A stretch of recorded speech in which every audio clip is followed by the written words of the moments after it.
Now, our next performer is a very special man. He is a Rhodes Scholar.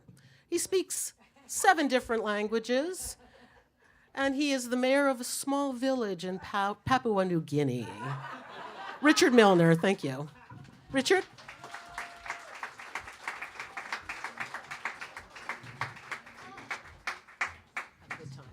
Thank you so much. Thank you. Okay. Hi. When I was growing up as a Jewish kid in Brooklyn, New York, that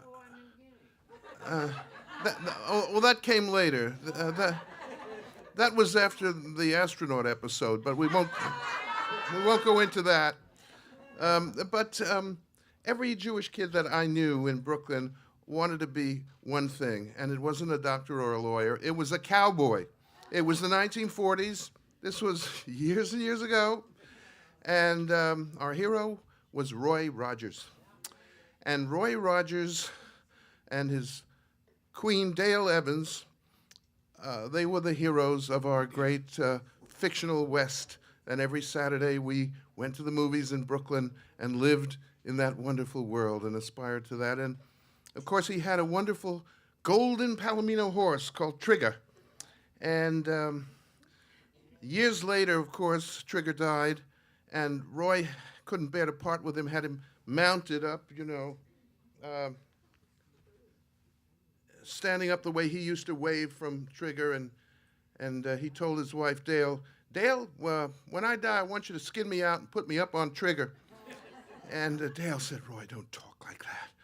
But that didn't happen. But Trigger was mounted and put up in the Roy Rogers Museum. And for many years, his fans came there, and then it moved to Branson, Missouri. The fans dwindled as they got older, and the whole thing was put up at auction, including Trigger. And I was going through the city one day on a wintry day in a taxi, and I noticed as I passed Christie's auction house, all the Roy Rogers stuff was there, and Trigger was there. And I said to the cab, stop, I got to go in there and say goodbye to this. And I went in there, and all these movie posters and all these wonderful costumes and leather saddles and Trigger, of course. And his son, Roy Jr., was there, known as Dusty. And I went and spoke with him, and I started to cry. And, of course, when you're a member of the Roy Rogers Writers Club, you get a little card that says, Cowboys don't cry. But here I was, 70 or so, and I'm crying, and I was embarrassed. And Roy Jr. said to me, it's all right. Many people your age come here, and they get to be 6 years old again, and they miss Roy and Trigger, and they cry. And he said, don't worry about it, it's fine. And so I had a lovely chat with him, and I said goodbye to all the Roy Rogers memorabilia, and I started to walk back out on the street. And as I kept in my emotions and I went through the front door, that son of a bitch yelled after me, happy trails, partner. And, oh, shit. You had to say that, right?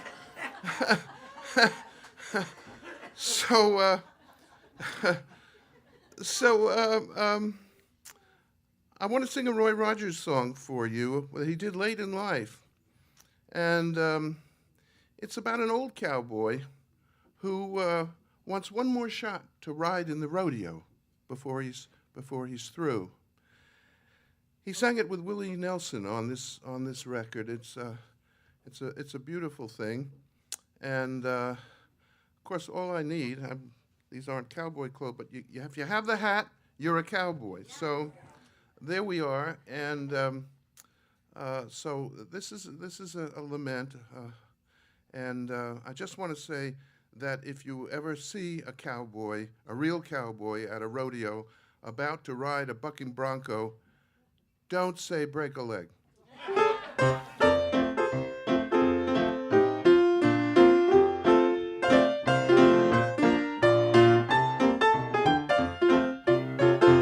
When I reach the end of Rodeo Road, don't shed no tears for me.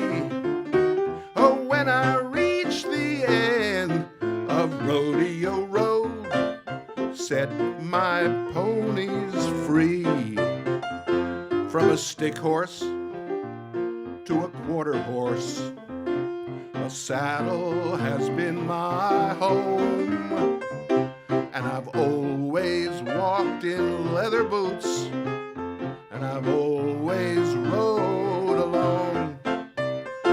When I reach the end of Rodeo Road, before you bury me, when I reach the end of Rodeo Road, come on and set my ponies free. Now they say my days are numbered. They say, and I'm way too old. Oh, but I still feel the hunger to ride in the rodeo. But when I reach the end of Rodeo Road, before they bury me, and when I reach the end of Rodeo Road, come on and set my ponies free. How I wish someone would stake me for one last chance to show.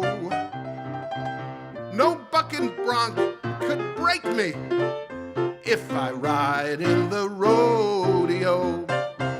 So when I reach the end of Rodeo Road, before you bury me, and then I reach the end of Rodeo Road, set my ponies free. Set my ponies free. Goodbye, good luck, and may the good Lord take a liking to you. Yeah!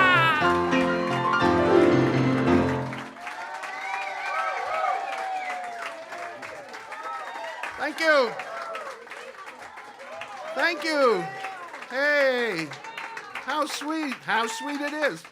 Thank you, partners. Thank you so much.